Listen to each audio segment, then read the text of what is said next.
La doctora Herminia Pasantes tenía 16 años cuando llegó por primera vez al Instituto de Biología en lo que en ese entonces era la Casa del Lago.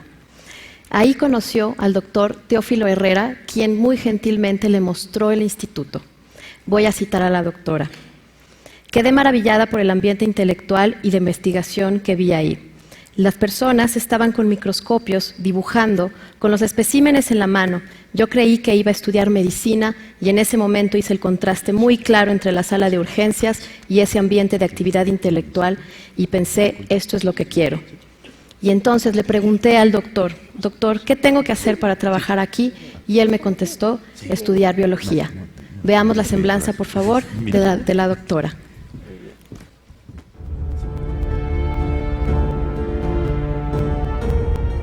Herminia Pasantes. Doctora en Ciencias.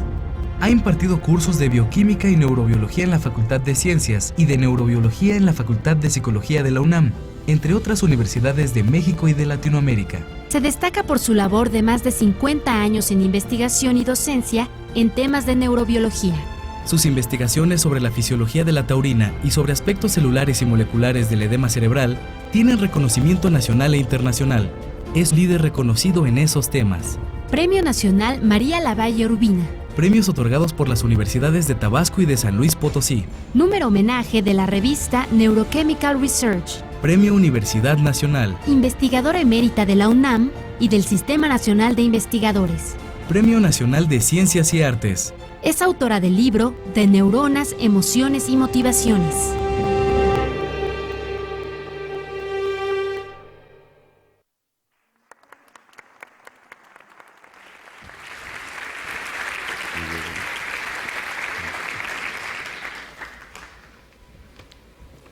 Toda decisión es un acto de libertad, pero es una libertad acotada, limitada, hasta prejuiciada por el cerebro, por todo lo que el cerebro ha guardado en los complejísimos mecanismos de la memoria, todo lo que lleva de nuestra experiencia. Todo eso influye en el momento de tomar una decisión. Hay decisiones sencillas, hay decisiones complejas. Si ustedes se dan cuenta, nuestra vida es una secuencia continua de decisiones. Desde que nos levantamos o nos vamos a dormir, todo es una secuencia de decisiones. ¿Qué tan libres somos para tomar estas decisiones? La plasticidad, la riqueza del cerebro es evidentemente la que nos permite tomar esas decisiones, pero también en algunos momentos puede limitarlas y volvernos prácticamente esclavos de nuestro cerebro. Voy a hablar de una de estas esclavitudes, sobre todo porque estoy dirigiéndome a un auditorio joven, de gente joven, y es el de las adicciones a las drogas. Voy a hablar principalmente de las drogas psicoactivas. Un ejemplo muy bien delimitado, muy característico de cómo el cerebro nos hace esclavos. Me gusta abordar este tema con la exposición de esta escultura de Sebastián.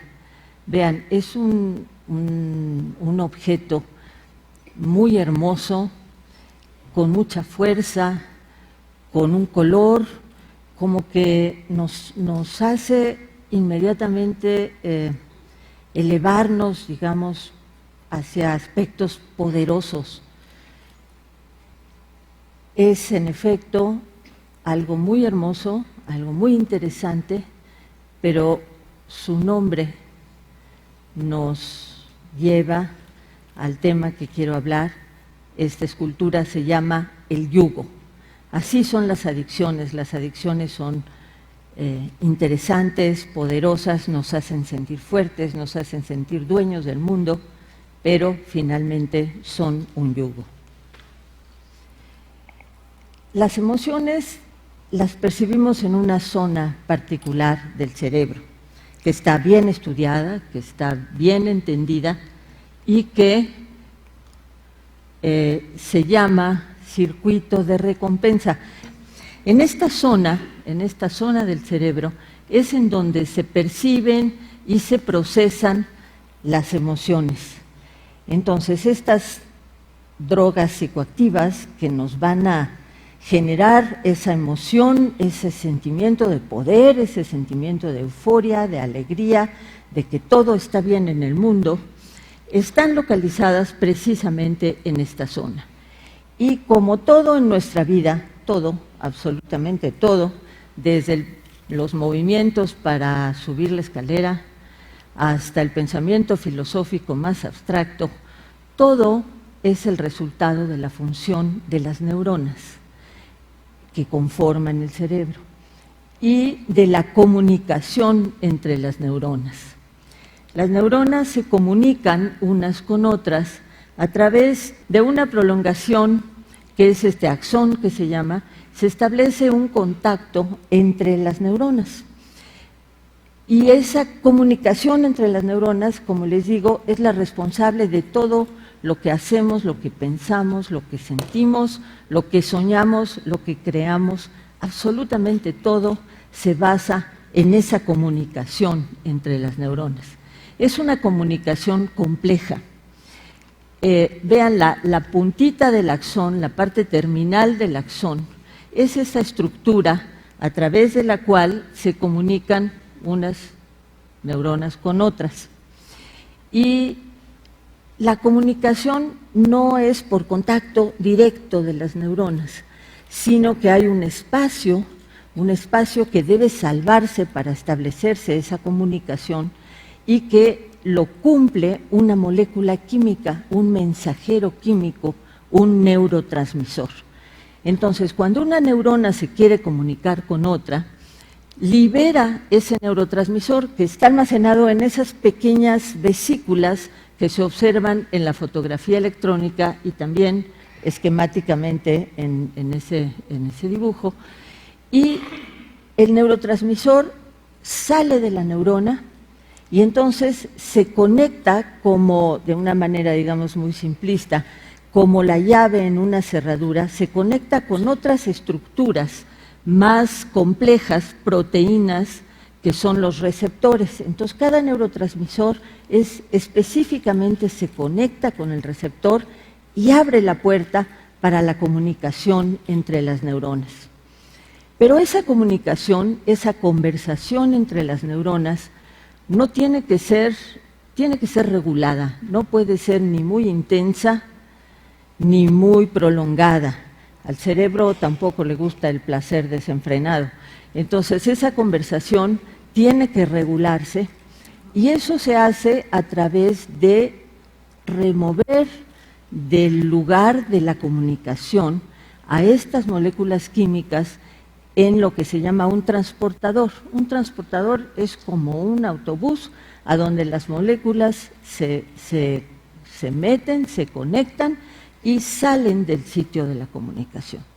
Esto va a ser importante para que yo les explique a ustedes qué es lo que sucede con las drogas y por qué somos esclavos de las drogas.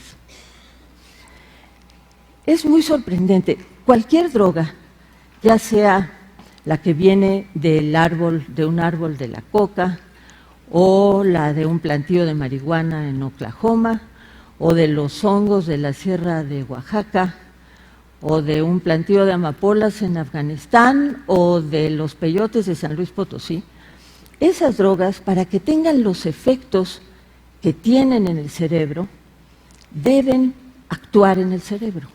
¿Y cómo van a actuar en el cerebro? Pues porque se parecen lo suficiente a los neurotransmisores como para invadir sus lugares. Pueden invadir su lugar en el receptor, como hacen, por ejemplo, la psilocibina, que es el principio activo de los hongos alucinógenos, o la mescalina, que es el principio activo del peyote, o, digamos, una fracción del LSD. Es decir, vean que para mí es extraordinario y siempre no deja de sorprenderme la extraordinaria similitud molecular que tiene, por ejemplo, la psilocibina con la serotonina. Vean ustedes cómo su fórmula es prácticamente la misma. La llave se parece muchísimo y entonces con esa llave falsa van a abrir la cerradura, va a establecerse la comunicación entre las neuronas y lo que es interesante es que la llave no es tan idéntica como la del neurotransmisor natural, es mejor y entonces mantiene la puerta abierta por más tiempo. Y de ahí viene la sensación de euforia, la sensación de incremento en autoestima. Fíjese qué increíble que una sustancia química que vino a lo mejor de un laboratorio que estaba buscando un medicamento para la tos, puede de pronto elevar la autoestima de las personas. Los usuarios de las drogas tienen, además de una sensación de felicidad, vamos a ponerlo claramente, muchas veces tienen ese sentimiento de que todo se puede, de que todo está bien, de que el mundo es agradable. Hay un ejemplo que a mí me llama mucho la atención, el éxtasis. El éxtasis es un bloqueador del transportador de la serotonina, es decir, no deja que la serotonina se suba al autobús que lo va a remover del espacio de comunicación entre las neuronas. Y el éxtasis, refieren los que lo han probado, yo no, pero no por falta de ganas, sino por miedo, reportan que hacen que la gente se sienta querida. ¿No les parece impresionante, maravilloso, eso de que un bloqueador del transportador de la serotonina cambia mi percepción de cómo el mundo me ve, de cómo el mundo me acepta, de cómo el mundo me quiere? De hecho, al principio se probó como ayudante para terapia matrimonial, pero no era tan buena como entonces, lo que es muy, muy, muy interesante es pues que esta similitud molecular entre las drogas y los neurotransmisores es el causante de su acción. Pero la plasticidad del cerebro, que es tan útil para tantas cosas, en este caso es poco útil, es decir, nos lleva a la esclavitud. Para que el cerebro pueda llevar el neurotransmisor hasta su lugar, tiene que gastar mucha energía, lo tiene que sintetizar a través de una serie de reacciones enzimáticas complejas, lo tiene que llevar hasta la terminal de la neurona donde se establece la comunicación, tiene que secuestrarlo en las vesículas para que no se salga cuando quiera, sino solo cuando quiere la neurona, tiene que desarrollar complejos sistemas para que la liberación sea en el momento adecuado, tiene que usar la energía para removerlo, en fin, es un proceso complejo y muy costoso. Y de pronto el cerebro se da cuenta de que está recibiendo algo que no solo funciona como ese transmisor que le cuesta tanto trabajo sintetizar y llevar hasta el momento de su función, sino que funciona mejor todavía. Y entonces, ¿qué es lo que hace? Pues deja de sintetizar el neurotransmisor. ¿Para qué? Si ya tengo algo que me funciona mejor que el neurotransmisor de la felicidad. Y entonces deja de producir el neurotransmisor. Y digamos que si en la situación normal de nuestra felicidad normal que nos viene, pues de lo bonito que nos pasa en la vida, o de nuestra infelicidad, es decir, ese equilibrio entre lo positivo y lo negativo, es lo que nos da el estado de ánimo normal. Ese estado de ánimo se consigue a través de la función de un número de neurotransmisores. Vamos a poner un ejemplo, 10. Ese es el estado de felicidad normal. Pero llega la droga y entonces aumenta el estado de ánimo, el estado de felicidad, el estado positivo de ánimo, y lo sube, y entonces se siente lo que todo el mundo sabe, bueno, no todo el mundo, pero algunos, saben lo que se siente con la droga. Pero la droga no está ahí todo el tiempo, no se queda todo el tiempo en el cerebro, sino se degrada, se excreta y, en fin, llega un momento en que ya desapareció la droga. Y entonces el cerebro se queda con menos neurotransmisor del que tenía y sin droga. Y en ese momento el estado de ánimo baja a una condición tan negativa que el individuo siente desesperación por conseguir la droga, y entonces eso es lo que crea la adicción. En ese momento, debido a la plasticidad del cerebro, debido a esa capacidad adaptativa del cerebro que nos es tan útil para tantas otras cosas, en ese momento ya perdimos la libertad y ya somos esclavos del cerebro. Sin embargo, no es una esclavitud irremisible. Hay remedio para la esclavitud también en función del cerebro. Entra aquí la parte, digamos, más atractiva del cerebro, que es el lóbulo frontal. El lóbulo frontal es en donde se toman las decisiones, en donde se organizan las funciones ejecutivas, se evalúa el costo-beneficio de las decisiones. Toda decisión, vean ustedes que en un segundo el cerebro evalúa el costo-beneficio tomando en cuenta todo ese acervo de experiencia que tenemos. Entonces, en el caso de las adicciones, el lóbulo frontal comienza a intentar la lucha o iniciar la lucha contra la esclavitud, evaluando, digamos, el costo tan tremendo que hay versus el estado artificial de evasión, de placer que causan las drogas. Pero también tiene sus propios enemigos en el cerebro, el lóbulo frontal. Esta estructura que se llama núcleo accumbens, esa rojita que está ahí abajo, es un conjunto de neuronas como del tamaño de un frijol, pero esa parte del cerebro nos está recordando todo el tiempo, tiene la memoria de lo maravilloso que era la droga y de que qué bien estábamos cuando tomábamos la droga con amigos, o qué bien nos sentíamos cuando estábamos tomando la droga y oyendo música, pero curiosamente tiene esa memoria para la parte positiva de las drogas. En algún otro lado debe estar la parte negativa, pero en ese núcleo accumbens está la memoria que le está diciendo al adicto: recuerda qué hermoso era, qué bien te sentías, como todo estaba bien en presencia de la droga. Entonces el lóbulo frontal tiene que combatir eso y decir: a pesar de esas magníficas memorias, no vale la pena, el costo es muy alto, y en muchos casos el individuo recupera la libertad. En otros casos, y por razones que todavía no conocemos y que tienen que ser objeto del mayor interés en investigación, es que algunas personas no pueden librarse de esa esclavitud, es decir, por más esfuerzos, por más ayuda, rehabilitación, no son capaces de librarse de esa esclavitud del cerebro. Entonces eso vamos a tenerlo que buscar en las estructuras, en la comunicación, en la función cerebral, necesariamente está allí. Pero entre tanto, ¿qué podemos hacer? Pues yo les propongo que cambiemos de esclavitud. Hay otras esclavitudes que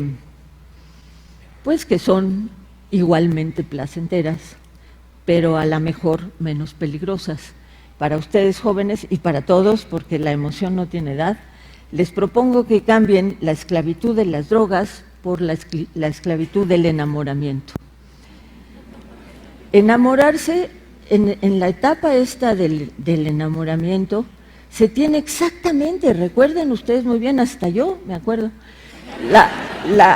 la sensación esa de lo mismo, de esa euforia, de esa felicidad, por supuesto es una esclavitud, por supuesto es un proceso adictivo, por supuesto que en el momento del desamor se tiene esa profunda tristeza igualita que la que tienen las personas en el momento en que los adictos a las drogas, en el momento en que las drogas desaparecieron, el mismo desamor, la misma tristeza.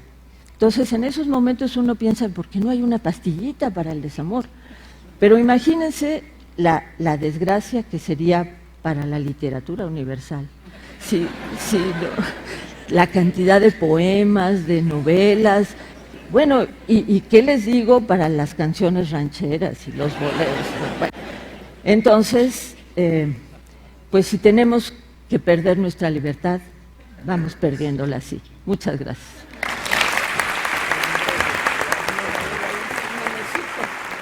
Doctora, muchísimas gracias por estas palabras. Para usted el Puma de Oro más que merecido, sin duda. Muchas gracias, doctora.